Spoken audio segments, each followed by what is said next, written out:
There's been a large diaspora of the Christian population, and this is really all or nothing for them. They're either going to be able to provide for their own defense and convince their people to stay, or we're going to see the end of Christianity in Iraq. My motivation for this is Christianity in Iraq, as well as ISIS killing two of my friends, James Foley and Stephen Sotloff, and me looking for a way to make a contribution in the fight against ISIS. So what is it you're doing? I formed a company called Sons of Liberty International. We're not technically a nonprofit organization for various reasons, but we operate on nonprofit principles. We're revenue neutral, and we rely entirely on public support for our funding. So people go to the website, sonsoflibertyinternational.com, and play an active role in the war on terrorism. They can give and have a tangible effect on the ground in this fight. The situation with Christians is desperate.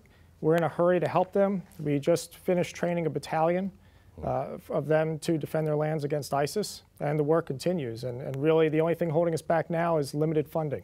Okay, so Johnnie, I'll put the address of Sons of Liberty down, so if anybody is interested, there it is. If you want to donate, you can donate there. Johnnie, tell me what are the things that are happening that you talk about in the book that people would be surprised to know? Well, on the front page of the ISIS magazine in October was St. Peter's Square, right there in the Vatican, and ISIS superimposed a flag atop the Egyptian obelisk in St. Peter's Square. They put the ISIS flag there. Now, this isn't like some accidental thing. This is intentional. Every single time Baghdadi has spoken, every single time, everything he's written, he says 100% of the time that they're marching all the way to Rome. And what's really interesting about Baghdadi is he took charge of this organization, ISIS, which was then called the Islamic State of Iraq, in May of 2010. His first church bombing was in October 31st of 2010.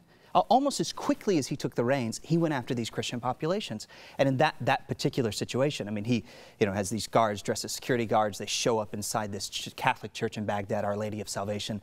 They killed 50 people, and they assaulted another 70. There was so much blood that the blood was splashed on the walls and on the ceiling of the cathedral. And that was in 2010. Since that time, every single church in Iraq and every single church in Syria has built bomb walls around their churches to protect themselves. They're like sitting ducks. I mean, this is what's so important about what Sons of Liberty is doing. About 14 days ago, ISIS came in a 40-vehicle convoy, clearly an ISIS convoy, 40 vehicles. They attacked 10 Christian villages along the south of the Khabur River in Syria. They kidnapped 300 Christians. Now tell me, if the United States government and the European governments are very serious, as they say they are, about getting rid of ISIS, how did a 40-car convoy of ISIS heading towards 10 unarmed Christian villages not get blown to smithereens? It all happened with the whole world watching, and there's Christian after Christian after Christian, pastor after pastor beheaded. Their wives and children have been put on slave markets. I mean, everything you can imagine. I have a price list. It's so hard to even think about. It says Yazidi Christian girls, 1 to 9 years old, $170. They kidnap these Christian families. They say in their literature they want to enslave rape their wives and enslave their daughters. They behead the men. They've done it over and over and over again.